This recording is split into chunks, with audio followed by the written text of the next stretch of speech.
Olá, bem-vindos à segunda aula desse módulo, aula 2, Podemos Conhecer Deus? Então vamos iniciar o nosso curso abordando o ponto onde tudo começa, a pessoa de Deus. Tudo começa com esse Senhor que criou o universo, de acordo com a teologia cristã, e deu sentido a todas as coisas. Quem é Deus? Como percebemos Deus? De que maneira Ele cuida de tudo? Como Ele se revela?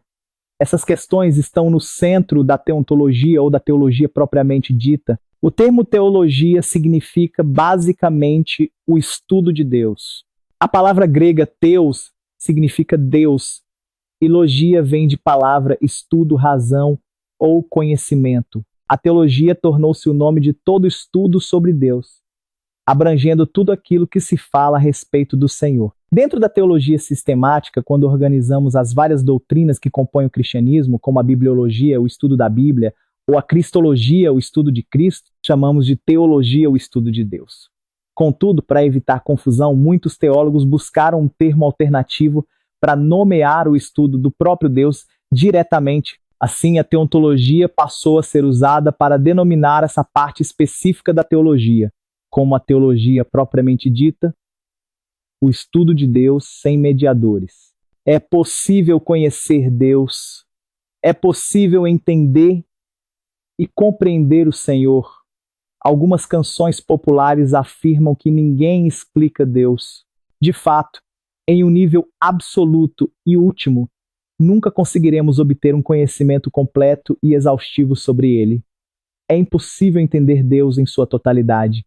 Ele é eterno, imutável, transcendente.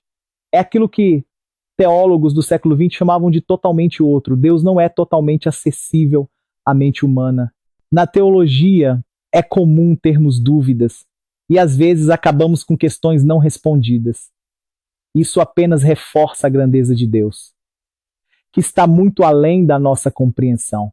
Podemos pensar, por exemplo, em um inseto, como uma pulga, tentando compreender a natureza humana. Essa cena não parece plausível, mas o contrário.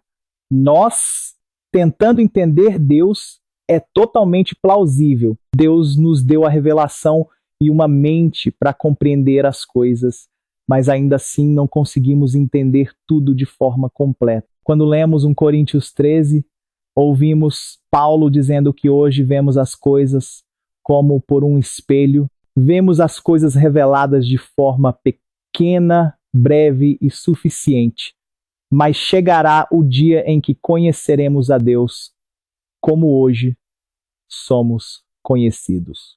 Apesar das polêmicas interpretativas em torno de 1 Coríntios 13, e certamente as discutiremos mais adiante no curso, a ideia principal do texto é que, mesmo por meio da revelação das Escrituras, vemos Deus de forma limitada.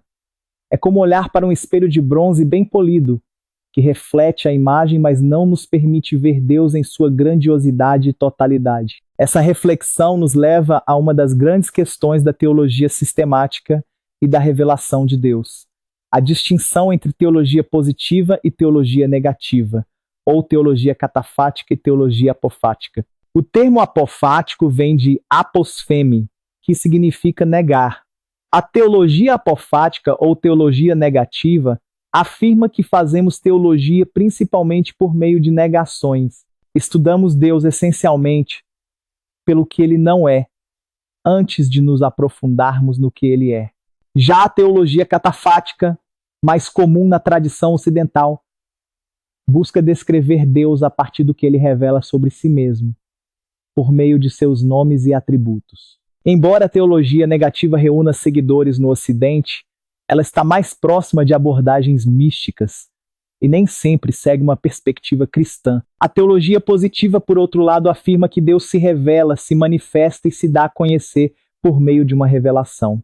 Os cristãos creem que essa revelação acontece especialmente através da palavra de Deus. Estudamos teologia antes de estudarmos bibliologia, porque a revelação é a manifestação de um Deus. Pode-se dizer que é um erro metodológico, mas na verdade faz sentido logicamente.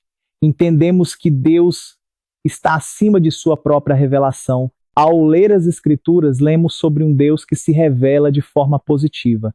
Em teologia, fazemos proposições sobre o Senhor baseadas nessa revelação. Isso não significa que não haja a humildade de reconhecer que nunca entenderemos Deus em sua totalidade. A teologia negativa nos ensina que, mesmo com toda a revelação, nunca entenderemos Deus em sua plenitude. Embora ninguém possa explicar Deus de forma completa, ele se revela a nós, se explica, se mostra. E é assim que podemos construir uma teologia positiva, uma teologia baseada no que a revelação fala sobre o nosso Senhor. E sim, Deus também se revela fora da Bíblia. Ele se manifesta na natureza e nas coisas criadas. E podemos perceber sua presença por meio da criação. Contudo, essa revelação é limitada e é apenas na revelação especial na palavra de Deus que podemos conhecer Deus de forma mais clara e profunda. Que Jesus Cristo nos abençoe. Até a próxima. Amém.